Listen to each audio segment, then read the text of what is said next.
你每日用嘅鍋具、餐具，仲有入口嘅食物，睇起嚟再普通不過，但係就有可能係慢性毒物嘅來源。成功抗癌15年嘅人氣作家，同時亦都係台北醫學大學公共衛生學系名譽教授嘅韓栢清，喺新唐人電視台健康1+1嘅節目裏面分享咗佢係點樣從挑選鍋具、餐具到日常飲食，一步步咁做到趨吉避凶，盡量減低生活中毒物暴露嘅心得。我哋好多人屋企都有不粘鍋，但係你知唔知道不粘鍋嘅塗層喺過去製造嘅時候，曾經使用 PFOA， 即係全氟辛酸 ，PFOS 全氟辛原磺酸，佢哋都係屬於 PFAS 全氟或者係多氟原基物質，亦即係所謂嘅永久化學物質。美國癌症協會指出 ，PFOA 嘅暴露量增加，可能同睾丸癌同腎癌嘅風險增加有關。PFOS 已經被國際癌症研究機構 IARC 列為可能對人類致癌2B 類物質，具有一啲關鍵嘅致癌特性。喺臨床上亦都有案例證實咗呢一啲風險。一位長期喺海外工作嘅商人，因為腎臟癌、膀胱癌返咗去台灣就醫，檢測發現佢嘅體內 PFOS 嘅濃度遠高於標準值，追查落去先至發現佢屋企長期都係用塗層破損嘅不粘鍋，毒素可能因為咁樣而累積。仲有一位罹患肝癌嘅女士，長期使用一個刮花咗嘅不粘鍋煮食，檢測發現佢體內嘅 PFAS 嚴重超標。醫生推斷高溫底下使用塗層破損嘅不粘鍋，可能會導致有害嘅物質釋放融入咗去食物嗰度，增加咗肝癌等慢性病嘅風險。雖然一啲地區已經淘汰使用 PFOA 同 PFOS， 但係其他國家或者地區製造嘅產品中仍然有可能含有佢哋㗎。人們仍然有可能因為進口商品或者環境殘留而接觸到佢哋。而家常用嘅不粘鍋塗層係用咗 PTFE 聚四氟乙烯，當中含有嘅 PFOA 大多數已經被其他嘅物質取代，但係研究指出呢一啲新嘅替代品亦被懷疑具有類似嘅毒性。要注意 PTFE 塗層不粘鍋唔應該喺非常高嘅溫度底下烹調食物。當烹飪溫度超過260度嘅時候， PTFE 會開始產生有害嘅氣體。如果個鍋具空置預熱時間過長，例如超過咗幾分鐘，就可能會達到呢一個溫度。當個鍋具過熱超過350度嘅時候，塗層就會開始分解，釋放出對健康有害嘅氣體。如果一定要用不粘鍋，韓栢清建議謹慎咁使用，務必要注意以下幾點。第一就係要控制溫度，喺個鑊裏邊加油炒菜嘅時候加入一啲水，令到個溫度唔好太高。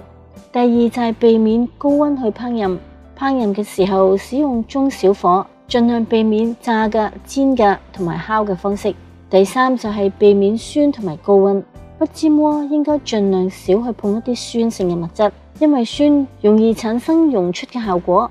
第四就係定期要更換啦。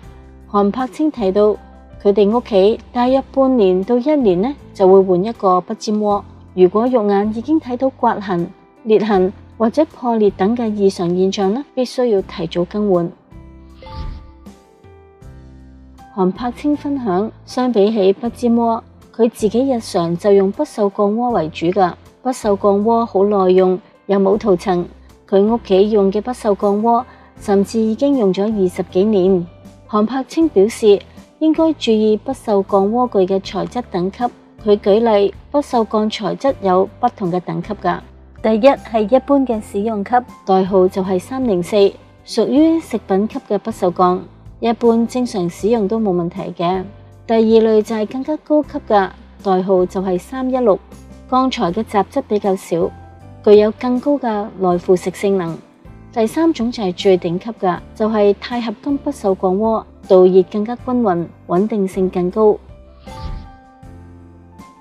喺餐具方面，韓栢清建議選擇瓷器作為碗盤等嘅盛裝容器。佢有個原則就係盡量選擇白色嘅，容器中心嘅食物接觸面盡量保持佢係素色嘅，因為有顏色嘅塗料或者油可能有重金屬嘅殘留。如果用呢一啲容器去裝一啲熱食或者係酸性嘅食物，咁呢一啲有毒嘅化學成分就會容易溶出嚟。另外，韓柏青亦都提醒，當碗盤出現劃痕、缺角、有裂紋嘅時候，咁就應該立即淘汰，減少有害物質滲出同細菌微菌滋生嘅風險。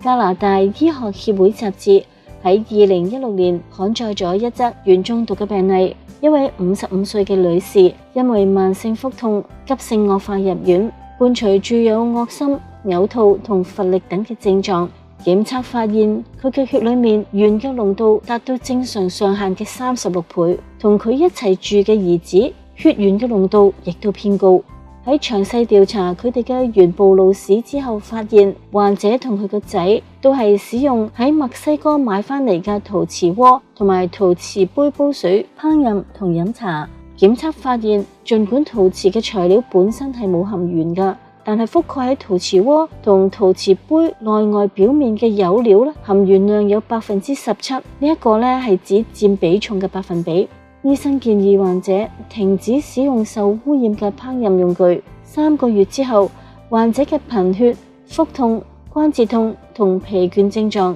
都逐漸消退。呢一項報告指出，嚟自墨西哥、中國同埋一啲歐洲國家嘅含鉛釉面陶瓷器皿係臨床上鉛中毒嘅常見來源。除咗用心去選用煮食同埋進食嘅器具之外，對於選擇食材，韓柏青亦都分享咗下面嘅心得。第一，去傳統嘅市場購買。韓柏青認為唔一定要去有機食品店購買產品，佢更加經常去傳統嘅市場採購原形嘅食材。佢指出，傳統市場嘅蔬果新鮮度高，保存性佳，大型超市嘅食品檢測係唔錯㗎，有一定嘅保障。第二就係多啲食韭菜嘅食物。韓柏青建議應該多食新鮮嘅蔬菜水果，可以按照韭菜嚟選擇，就係紅、橙、黃、綠、藍、靛、紫7個顏色，再加上黑色同白色。透過食用多樣化色彩嘅蔬果，能夠為身體提供更加多元豐富嘅營養素，增強抗氧化同抗發炎嘅效果。第三就係飲食要平衡。韓柏青嘅無毒生活觀念就係要注重追求平衡，佢主張唔用過於追求科學上嘅精準，因為咁樣可能會帶嚟壓力。佢認為間中食下一啲垃圾食物，或者間中食下覺得唔係好好嘅食物，亦都無妨。只要喺其他嘅時間透過好嘅飲食，食用原形嘅食物，讓身體有機會平衡返嚟就可以啦。例如今日大魚大肉，假日就要食清淡一啲，多啲食蔬果，幫助平衡身體嘅壓力。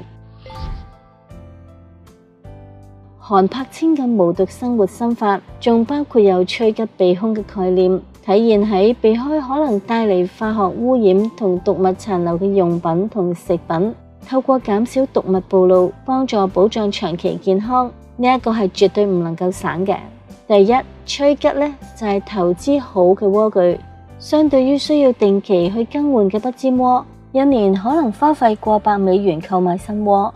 韓柏青就建議投資購買好嘅鍋具，例如佢屋企嘅不鏽鋼鍋，購買嘅時候雖然要花費咗成大約600美元，但係就可以用20年以上。呢一個唔單止划算，而且喺使用上係更加安全同更加安心。第二嘅趨吉就係選擇簡樸嘅餐具，避免購買帶有鮮豔花式或塗料嘅碗盤。雖然素色嘅瓷具睇起嚟唔夠精美，但係佢減少咗重金屬等化學成分溶出嘅風險。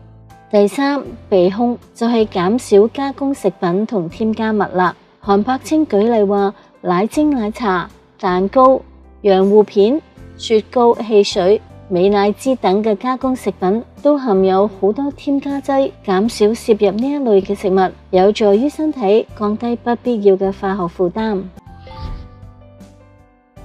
生活環境中嘅毒物難以完全避免，因此加強排毒嘅能力係重要嘅策略。韓柏青表示，排便、排尿、流汗、呼吸都係幫助身體代謝、排出廢物嘅過程。透過攝取新鮮嘅蔬菜、水果同五穀雜糧，利用其中豐富嘅營養素同膳食纖維，可以有效咁促進身體嘅代謝同排毒，